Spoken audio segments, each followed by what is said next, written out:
안녕하세요. 저는 가수 목비, 그리고 본명은 이선옥이라고 합니다. 저는 인천 부평 출신이고요. 현재 22년 동안 열심히 꾸준히 노래해온 중년 가수입니다. 여러분들 많이 좋아하셨던 서울패밀리라는 그룹을 거쳤었고 락 가수부터 또 성인 발라드까지 다 활동을 열심히 했었던 가수 목비라고 합니다. 앞으로 많은 사랑해 주셨으면 좋겠습니다. 두 걸음이 망설여지고 더 가까이 다가가면 세계적 수준의 공항과 항만을 가진 도시, 접경지면서 제조업으로 성장한 도시, 개방성과 애양심을 가진 도시. I'm from 인천. 부평은 인천의 어떻게 보면 랜드마크라고 생각하거든요. 제가 태어난 곳도 랜드마크까지는 아니어도 참 정이 많고 예뻤던 부평 이동이었습니다. 제가 학교 끝나고 이렇게 가면 집 앞에 돗자리를 깔아놓고 동네 이모들이 수박도 드시고 수다도 떠시고 그러면 선우가 일로 와 이렇게 해서 불러서 같이 한자리 하게 해주시고 엄마가 올 때까지 보살펴 주시고 되게 정이 있었던 것 같아요.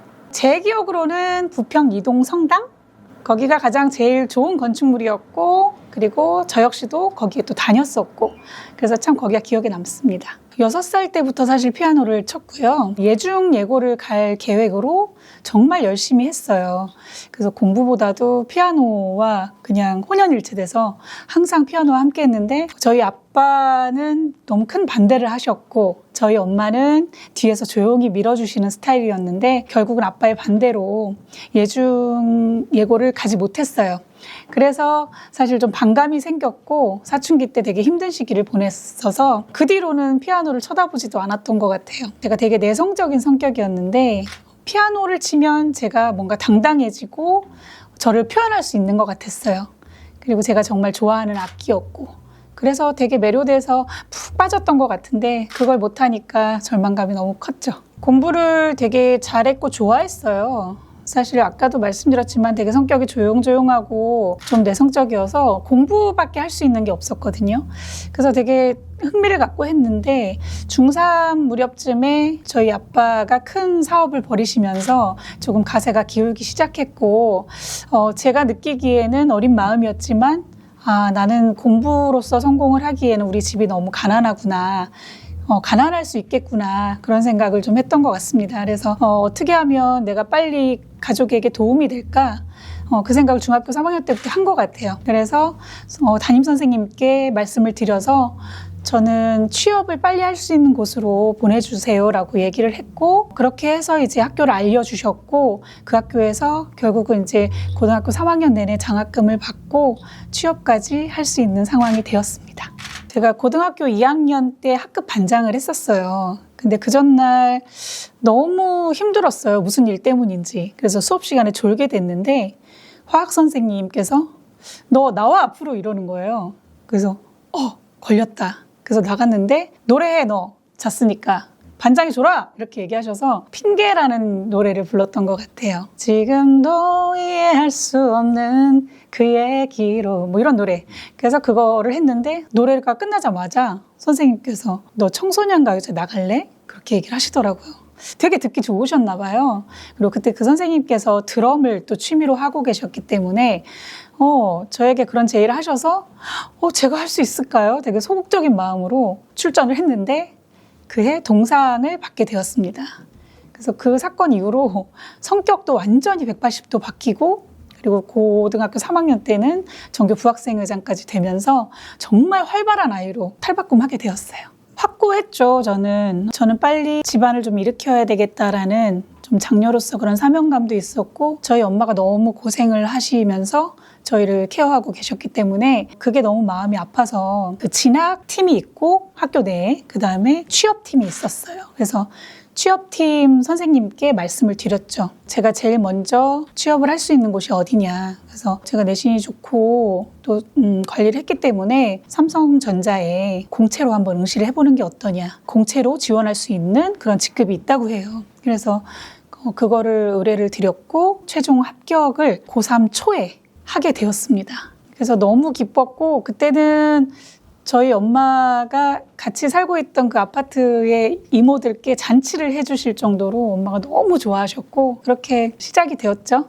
그래서 입사는 그 다음 해 1월 달에 입사를 하게 되었습니다. 보졸사원들이 입사하면 한정되어 있어요, 업무가.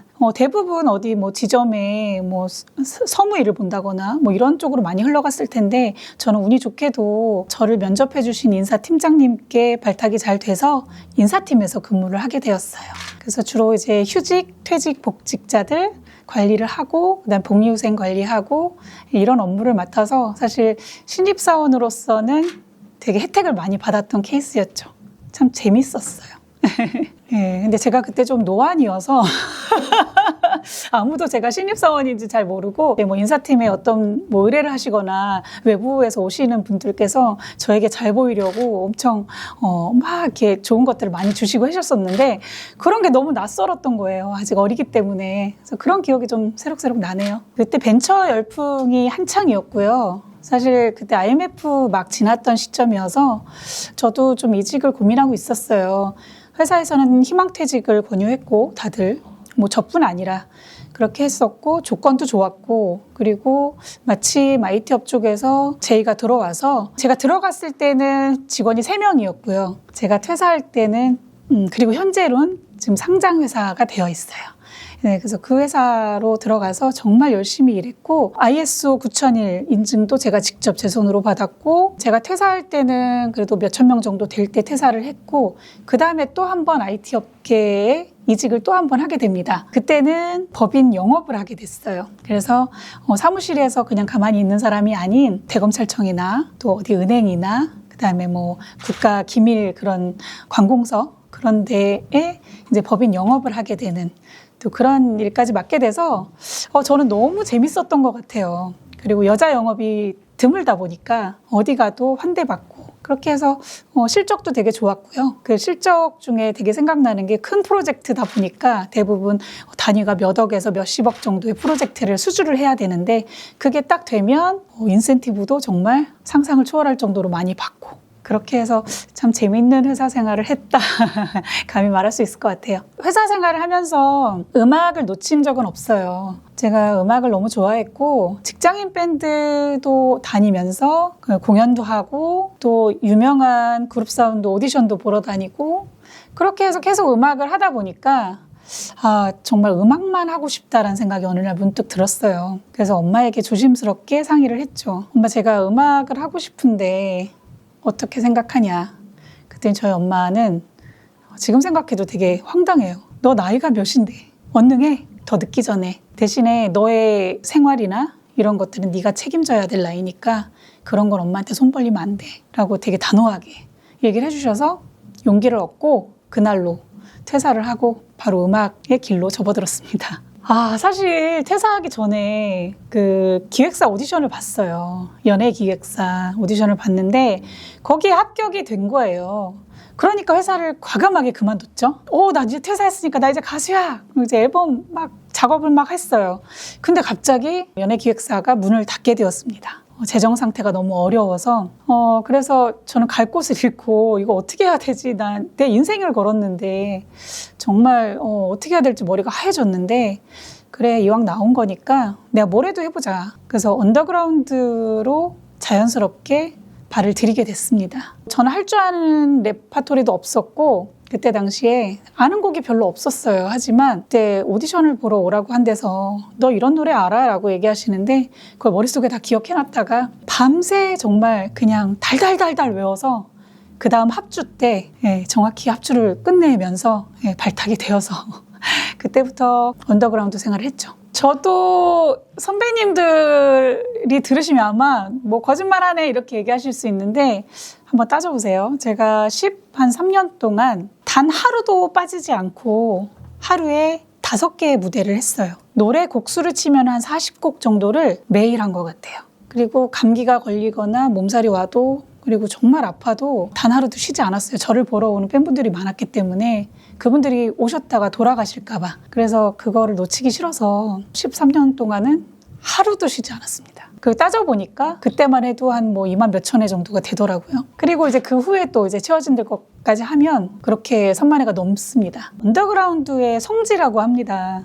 이종환의 쉘브루라는 라이브 클럽이 있었는데 지금은 다 없어졌지만 그때는 거기에 들어가려고 오디션을 한 달씩 보고 그다음에 이종환 선생님도 직접 오디션을 보고 거기에서 무대에 선다는 건 가수들 사이에서 자부심이었거든요. 나 이런 무대에 서는 사람이야 라는. 그래서 거기에서 계양점에도 일을 했었고 저는 일산에서도 일을 했었고 백운호수 그리고 경인 지역에 만수동에 되게 유명한 클럽이 있었습니다. 화이트 클래스, 관수야 관수 뭐 여러 군데에서 정말 활약을 하면서 활동을 했습니다. 사실 언더그라운드 하면은 방송에 잘 얼굴이 비치지 않는 가수들이잖아요. 정말 은둔의 고수들. 그러니까 그런 뉘앙스가 있는 곳이었는데 그 안에서 살아남는다는 거 정말 치열했어요. 근데 제가 이제 어느 정도 자리를 잡으면서 어떤 현상이 나타났냐면 제가 하루에 5군데 무대를 하면 첫 번째 무대 할 때 있던 팬분들이 두 번째 무대 할 때 또 와 계세요. 다른 곳인데. 그리고 세 번째 또 와 계시고 그리고 무대마다 갈 때마다 지금 뭐 맛집 웨이팅 하잖아요. 근데 저희는 가수 웨이팅을 했었어요. 그래서 자리가 없어서 저를 보러 오셨다가 못 보러 오시는 분들은 무대에 올라가는 계단 3칸짜리 계단에도 앉아서 음료수를 시켜서 드실 정도로 그렇게 해서 저를 보시고 또 이렇게 가시고 그때는 팬클럽도 엄청 성행했고요. 그리고 같이 막 MT를 가면 몇백 분이 함께 MT도 가셨었고 그런 일들이 있었죠. 꿈 같아요. 그때는 목비라는 이름이 아니었고 설옥이라는 이름이었어요. 경인 지역에서 설옥하면 그래도 아우 그래 알아주는 그런 가수로 활동했었습니다. 데뷔 22주년인데 팬들도 22년이 됐어요. 초창기에 회장님이 지금도 회장님을 맡고 계시고 제가 어려울 때 즐거울 때 힘들 때 다 옆에서 함께 해주셨기 때문에 가족보다 더 가까운 그런 사이로 지내고 있고요. 제가 어딜 가든 어디서 공연을 하든 항상 지금도 함께 해주셔서 제가 너무나 감사한 마음을 어떻게 표현할 길이 없을 정도로 고마워하고 있습니다. 지금으로부터 한 18년, 9년 전일 것 같습니다. 그러니까 문제 그 이종환의 쉘브루 거기서 공연을 막 하고 있었어요. 근데 어떤 남자분이 여자분하고 미팅을 하고 계시는 거예요. 제가 노래를 딱 시작하니까 이 남자분이 고개를 획 이렇게 돌리시면서 저에게 눈을 못 떼시는 거예요. 그래서 내가 노래를 오늘 좀 잘하나? 이러면서 그냥 그러고 헤어졌는데 그날 밤부터 팬클럽에 가입을 하고 그날 소개팅 하신 분하고는 헤어지시고 이제 팬클럽 활동을 정말 열심히 하신 거예요. 그래서 저도 되게 좋은 분이시구나. 그리고 사실 저는 여자 팬밖에 없었거든요. 남자 팬이 거의 없어요. 제가 약간 보이시하고 힘차다 보니까 여자 팬분들밖에 없었는데 남자 팬이 오니까 좀 반갑기도 하고 고맙기도 하고 야 이게 웬일이야 이러면서 되게 가깝게 지내고 운영자로 활동을 하니까 그렇게 지내다가 어느 날 진지하게 만나게 되었죠. 서로 마음이 통했다고 해야 되나요? 네. 제가 언더그라운드 활동을 했지만 그런 거 있잖아요. 뭐 지역 행사나 이런 데서 초청 가수를 부르잖아요. 그런 데 되게 많이 초대가 돼서 갔었는데 어느 날 어디 호텔 디너쇼였어요. 막 노래를 하고 있는데 저기 멀리서 누가 이렇게 쳐다보고 계시는 거죠. 선배님이신가 그래서 가서 이렇게 봤더니 서울 패밀리의 위일청 씨였던 거예요. 다짜고짜 너 나랑 노래할래? 이렇게 얘기하시더라고요. 서울 패밀리 이번에 여자 보컬을 구하는데 너가 딱 좋겠다. 그래서 저는 서울 패밀리 하면 저에겐 너무 큰 산이었고 대선배님이시잖아요. 그래서 뭐 고민할 여지도 없이 해야죠. 이렇게 해서 서울 패밀리 활동을 2008년부터 하게 됩니다. 꽤 오래 했어요. 한 6년 정도 한 것 같아요. 그래서 그때 방송을 정말 많이 했어요. K본부의 7080도 많이 나갔었고 뭐 S본부의 도전천곡, 뭐 배철수의 음악캠프 뭐 되게 많은 방송을 나갔었고 서울 패밀리라는 이름으로 활동했지만 내가 제대로 가수 활동을 하고 있다라는 생각이 처음 들 정도로 참 즐겁게 했던 것 같습니다. 서록은 락이에요. 락. 락에 대한 뭐 경의를 표한다. 뭐 이런 거 있잖아요. 그래서 그거를 제가 그렇게 만들었고요. 그래서 서록으로 활동했었고 목비는 아름다울 목에 비파비. 그래서 아름다운 악기소리라는 뜻이에요.